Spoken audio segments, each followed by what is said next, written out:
1982 год. Молодой, заряженный и спокойный Майкл Джордан забрасывает трехочковый бросок, который приводит его команду к победе в финале NCAA.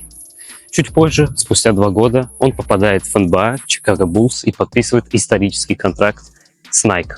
По условию контракта Майкл Джордан должен получать 1% с продаж обуви его бренда, то бишь Air Jordan.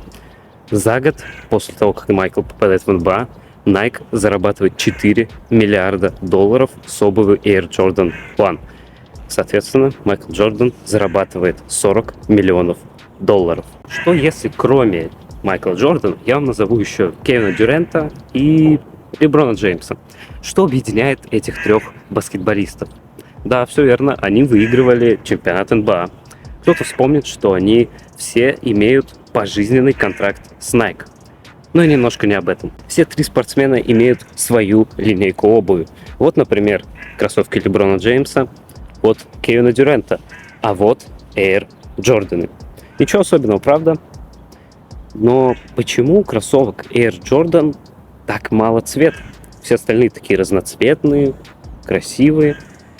А что если я вам скажу, что в NBA образца 1984 года вы бы заплатили штраф в размере $5000, если бы надели такие Air Jordan?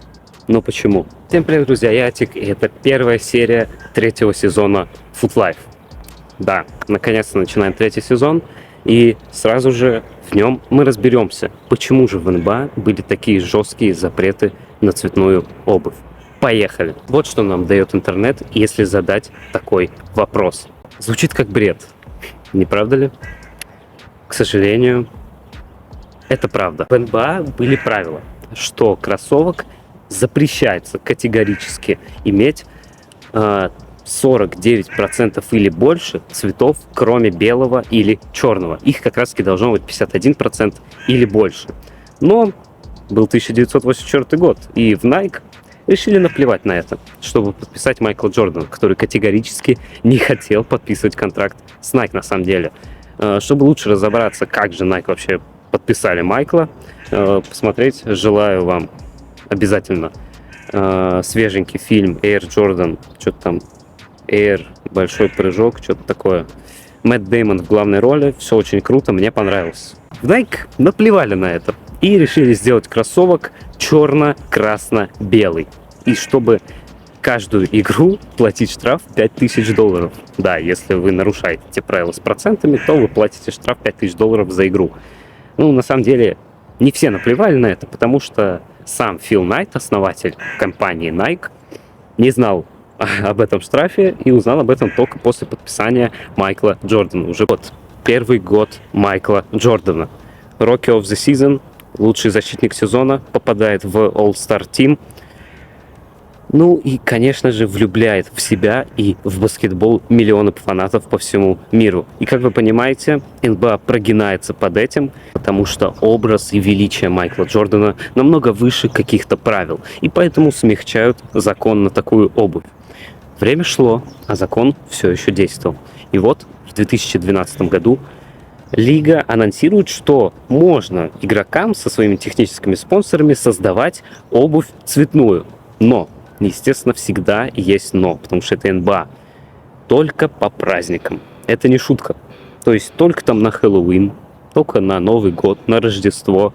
Только в такие праздники можно там, выделялись специальные недели для цветной обуви, когда все можно было, но при этом все равно действовали какие-то правила.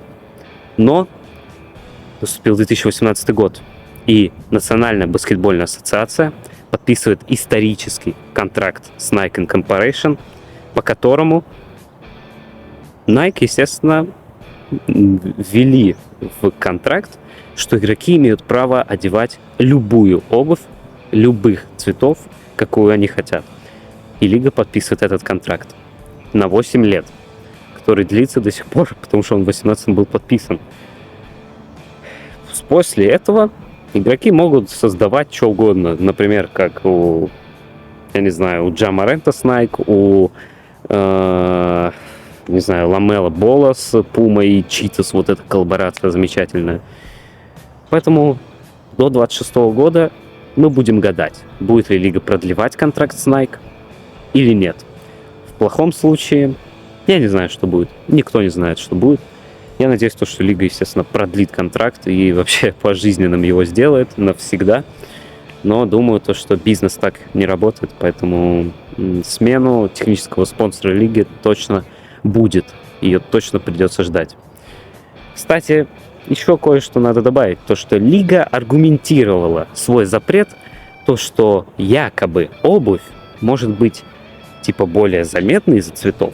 И поэтому игрокам будет легче видеть своих сокомандников, будет повышаться темп игры, и почему-то будет снижаться просмотры НБА. Хотя темп будет повышаться, будет интереснее наблюдать за игроками, потому что будут интересны какие-то комплекты цветной обуви. Не знаю, в чем был смысл лиги, делая такой закон, но он был. Первое видео на данную тему, то есть Foot Life, получилось достаточно коротким, я думаю. Но, думаю, для вас это лучше, потому что вы не особо готовы смотреть длинные ролики. Ждите следующего видео. Это все, что я хотел вам рассказать. Всем спасибо за просмотр, всем удачи и всем пока.